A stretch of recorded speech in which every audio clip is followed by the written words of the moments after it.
Hey, how are you doing? I'm Andrew Ferrier, managing partner and co-founder of Digital Venture Partners. It's a true honor to be a participant in Black Cannabis Week. I'm here to speak to you today about a project that my company and myself have been working on, and just overarchingly speak about the importance of just education for Black professionals and entrepreneurs in the cannabis space. Just to kind of give you an overview, I'm also an executive producer and host of Green Enterprise, a weekly cannabis business series that is distributed through Black Enterprise, which is now the largest Black media platform in the world. In our first year of broadcasting, we reached over 6 million unique viewers telling stories of Black success in cannabis, whether that's someone raising money, whether that's someone expanding into a new state, or just doing something notable as an activist or an entrepreneur.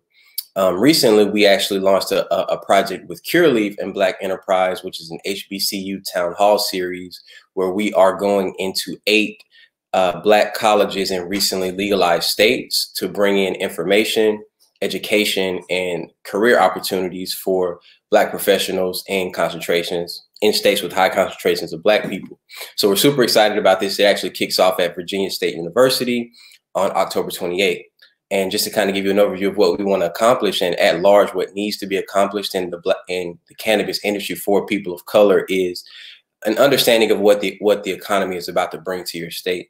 I'm from Alabama. And this is important for the reasons of in these states where many people of color live and have been traditionally terrorized by the criminalization of the plant.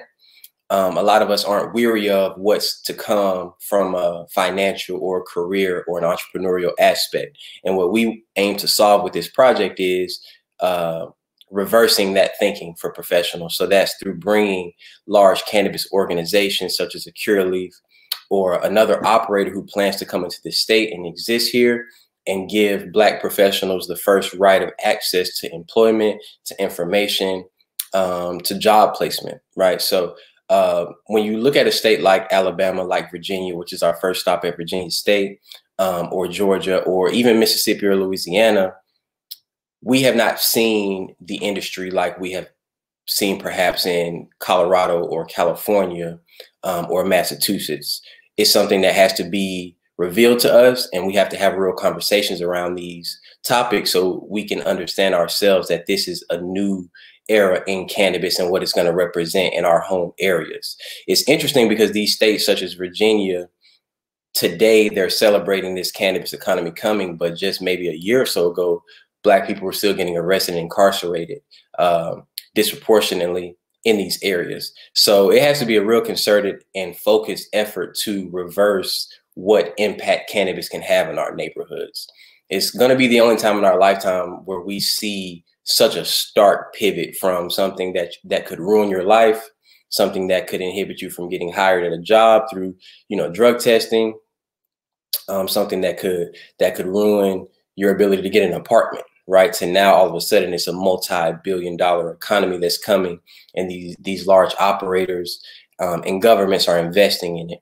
And at no point is anyone really figuring out how do we involve people of color seriously. You have verbiage, which is, many of us know to be called social equity or social impact, but those things are not going to solve the problem in its entirety. We have to take a responsibility amongst ourselves to say, this is what we can offer. This is what we've learned, and we bring our own into this industry.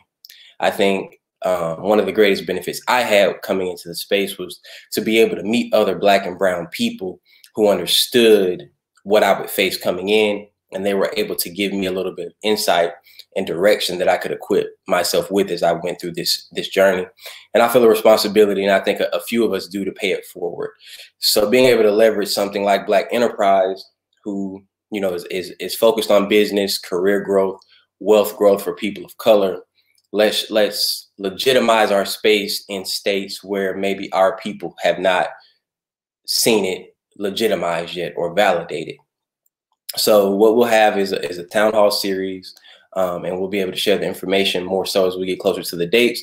We'll have a town hall series where we bring 2 to 3 Black cannabis professionals from that state to be able to inform our guest. Then we'll go into a question and answer segment, and then we'll end it actually with a career empowerment segment where you'll be able to either interview, get recruited, or just get general information from these large multi-billion-dollar multi-state operators. And if we don't create this type of pipeline or ecosystem in such talent-rich places as Black colleges in these states, then we're going to leave a lot of people out of this industry, or force them to come in at a handicap later once things are kind of stood up more. And we all know how difficult it is to launch once things begin to mature. So that's the overarching overview of our personal project, but I definitely would challenge everyone watching this to think of ways to use what you know, who you know, and whatever resources that you may have, and say, how do I position this to where we create a community of Black people who are excelling? Because the more of us who are in here setting positive examples, getting placed in positions of note, the more entry points we all have to get in here, and more importantly, stay in here. It's pretty easy to get into cannabis in 2021 right now because it's so new and it's emerging. The difficulty is staying here, figuring out, you know, what do I have that sets me apart? What do I have that can sustain me as a businessman or woman? What use case do I have, or how do I apply what I have learned previously and whatever else work I did to cannabis? And it's difficult to answer those questions because there are, you know, multi-million-dollar companies who can't even answer these questions. So we have to have some type of talent pool and informational pool amongst ourselves, which is what events like Black Cannabis Week represent, right? And organizations like Minorities for Medical Marijuana, Marijuana Matters, the MCBA. These are all organizations that I think are trying to accomplish the same thing. And we're just doing our part to try to pay it forward, help people understand that this is something that you can take advantage of, you can grow within really quickly, and more importantly, try to reverse what has impacted us over the past several decades. So we're super excited about it.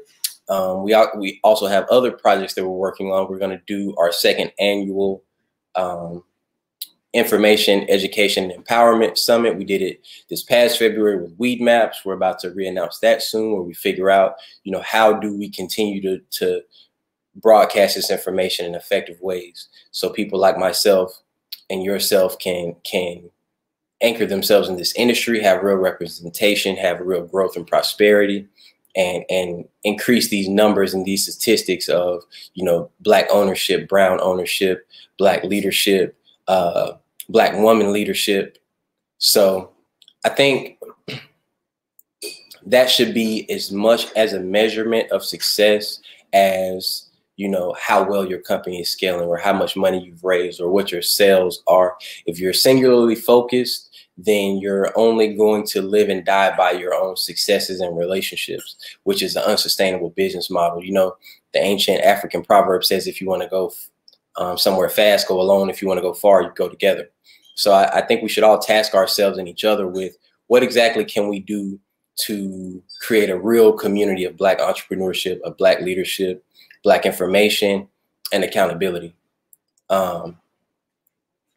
Also, you know, going back to our Green Enterprise platform, which I would say is possibly the only weekly Black mainstream cannabis programming that you'll see as of right now, which hopefully that changes soon. Other platforms, hopefully they start to adopt programming around Black entrepreneurship and success in cannabis, like Black Enterprise has committed to doing.